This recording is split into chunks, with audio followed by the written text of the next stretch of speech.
Hello friends, welcome to my channel. Welcome to my channel VENUSTECHPULSE.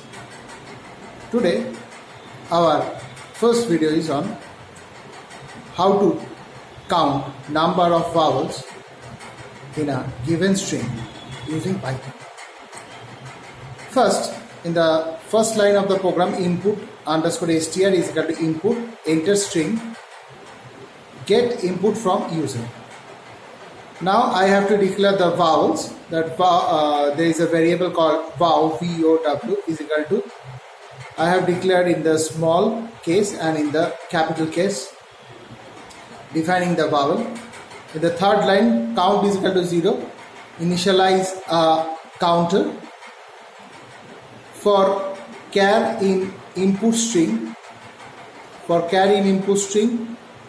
then if char is in vow, that means when the character is present in the input string and the character that is related with the vow, means the vowels that are defined in vow variable, if they are similar, then count plus is equal to 1, then count will be incremented to 1, that means 1 value, and this will goes on for the whole string, whole character, for the character that are present in a string.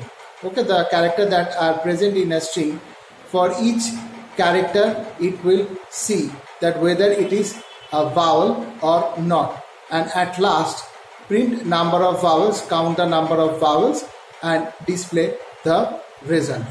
Okay, thank you for this video.